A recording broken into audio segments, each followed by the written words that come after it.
Assalamualaikum warahmatullahi wabarakatuh. Selamat pagi semuanya.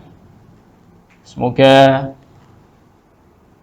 santri-santri TBS, murid-murid TBS semuanya diberikan kesehatan dan juga keluarga yang di rumah diberikan kesehatan juga oleh Allah.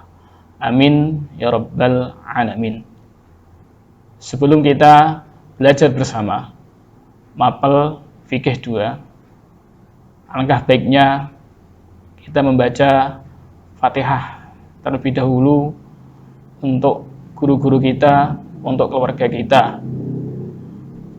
Ala hadiniyah sholihah al-Fatihah.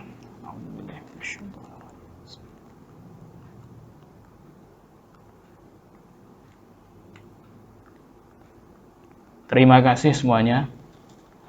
Untuk kali ini materi yang kita akan pelajari bersama yaitu tentang hukum Islam tentang makanan dan minuman.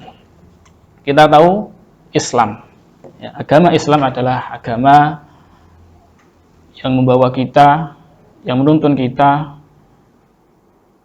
dalam kehidupan sehari-hari. Segala sesuatu yang ada di dunia ini sudah diatur semuanya oleh agama Islam, tidak terkecuali tentang makanan dan minuman. Mana yang halal, mana yang haram, itu semuanya sudah diatur oleh agama Islam. Mungkin kita sudah pernah mempelajari tentang bab makanan dan minuman halal ataupun haram. Mari kita pelajari lebih dalam tentang makanan dan minuman yang halal ataupun yang haram. Makanan yang halal sendiri adalah makanan yang halal, sesuatu yang kita makan yang dimana tidak dilarang oleh agama, baik bergizi, menyehatkan tubuh, dan dapat menimbulkan nafsu makan, keadaannya bersih dan juga tidak menjijikan. Sedangkan halal sendiri berasal dari bahasa Arab. Ada yang tahu? Ya. Halal itu berasal dari bahasa Arab halalun, yang artinya disahkan, diizinkan, dan juga dibolehkan. Itu pengertian halal. Coba diulangi lagi. Saya ulangi lagi, halal berasal dari bahasa Arab halalun, yang artinya tadi adalah disahkan, diizinkan, dan juga dibolehkan. Sudah paham semuanya ya? Selanjutnya, halal sendiri itu dilihat dari macamnya ada dua.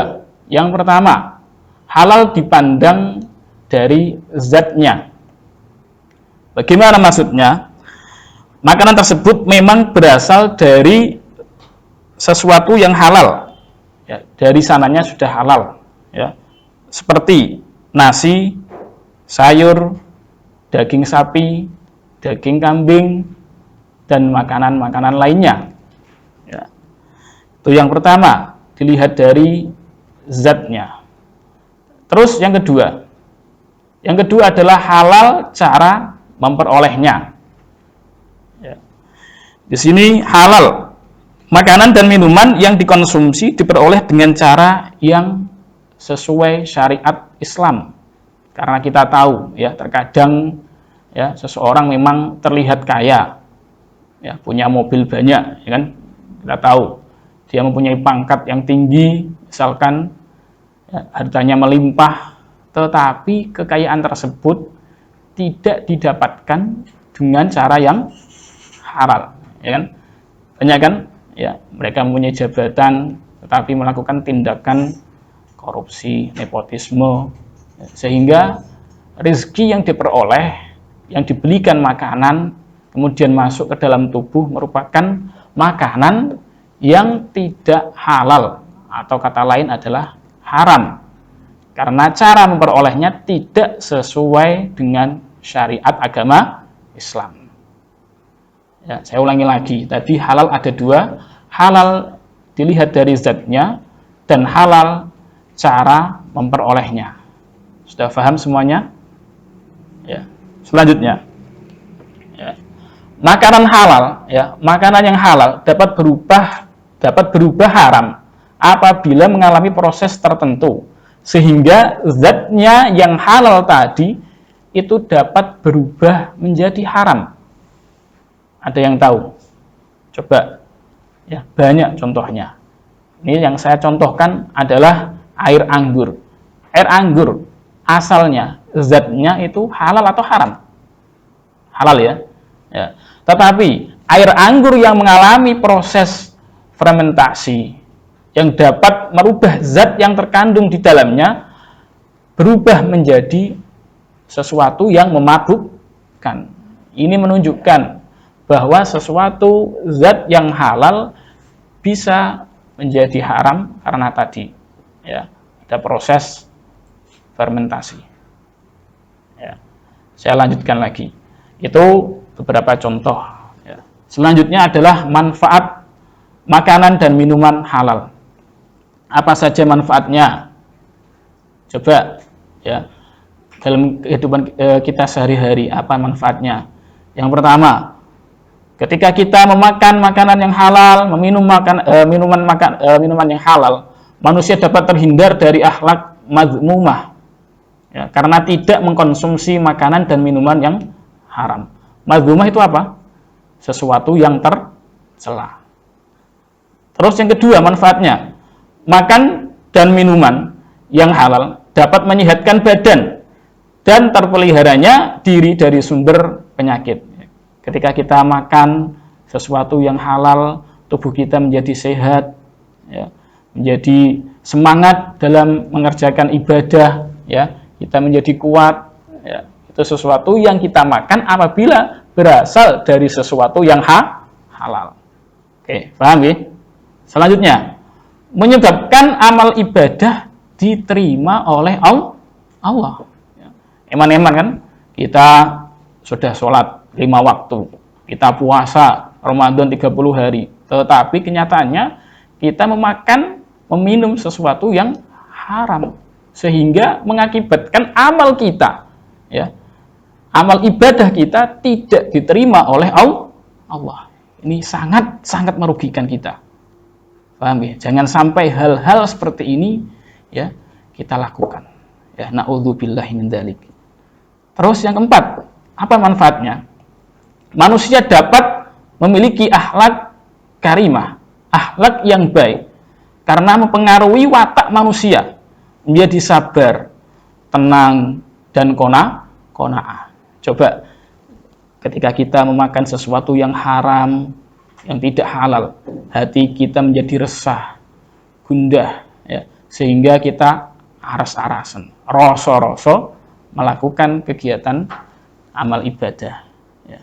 Sudah paham semuanya, ya? Itu manfaat makanan dan minuman yang halal.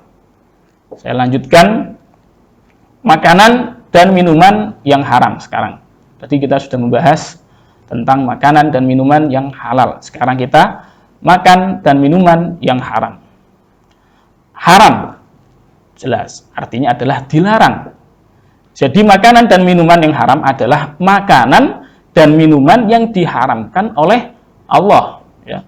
Semuanya sudah jelas diterangkan di dalam Al-Quran, dijelaskan dalam Al-Hadis. Ya. Terus selanjutnya, apa ciri-ciri makanan dan minuman yang diharamkan? Ada yang tahu ciri-cirinya? Ya. 1. Kotor atau najis. Contohnya adalah bangkai. Bangkai itu kira-kira kotor atau bersih? Ya kan? Kotor, jelas. Terus darah. Darah. Ya, darah itu najis, kotor juga. Terus daging babi. Daging babi najis.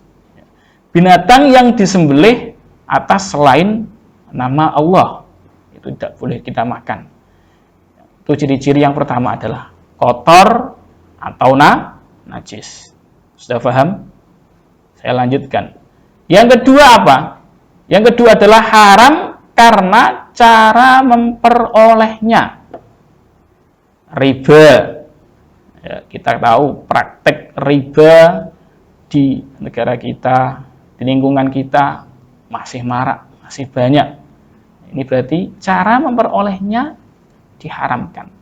Terus hasil perjudian, ya, judi ayam, sabung ayam, ya, judi, macam-macam judi banyak sekali, ya, semuanya itu diharamkan. Hasil penipuan, penggelapan, ya, terus lagi, ya, korupsi tadi saya contohkan, itu semuanya diharamkan karena cara memperolehnya. Itu ciri-ciri yang kedua. Sudah paham semuanya? Saya lanjutkan yang nomor 3. Nomor 3 adalah mendatangkan mudarat atau bahaya bagi manusia. Itu ciri-ciri yang ketiga. Apa itu contohnya? Khamr. Khamr, coba kita pikir. Khamr itu kira-kira bahaya nggak bagi kita? Bahaya nggak? Khamr itu bahaya, merusak organ-organ yang ada di dalam tubuh kita. Itu khamr. Terus babi, ya, babi juga mendatangkan mudarat bagi manusia, bagi kita. Ya. Ya, kita tahu di dalam ilmu kesehatan juga kita tahu babi itu ada cacing pita, ya kan, di sana itu juga membahayakan tubuh kita. Nah, ini ciri-ciri makanan dan minuman yang diharamkan nomor 3. Coba saya ulangi lagi. Yang pertama tadi kotor atau najis. Yang kedua adalah haram karena cara memperolehnya. Dan yang ketiga adalah mendatangkan mudarat atau bahaya bagi manusia. Sudah paham ya? Yang terakhir adalah akibat makan dan minum yang haram. Apa akibatnya? Yang pertama, dapat menimbulkan bahaya yang buruk bagi kesehatan jasmani dan rohani. Itu akibat dari mengkonsumsi makan dan minum yang haram. Terus yang kedua, ibadah dan doanya tidak diterima oleh Allah. Tadi sudah saya jelaskan. Yang ketiga jelas, ketika kita mengkonsumsi makanan dan minuman yang haram, kita akan mendapatkan dosa. Kita mendapatkan dosa. Ya, na'udzubillahi min dzalik. Nomor 4, memperoleh ancaman yang keras oleh Allah berupa siksa, ya, siksa di akhirat. Ini merupakan akibat makan dan minum yang haram. Ya. Sudah paham semuanya? Ya. Nanti setelah sesi ini coba dikerjakan soal-soal yang sudah saya berikan, tolong dijawab dengan teliti dan sungguh-sungguh. Semoga kita mendapatkan ilmu yang manfaat di dunia maupun di akhirat. Ya, segala kelebihan dan kekurangan kami mohon maaf yang sebesar-besarnya. Akhir kata, wallahul muwafiq ila aqwamit thoriq. Wassalamualaikum warahmatullahi wabarakatuh.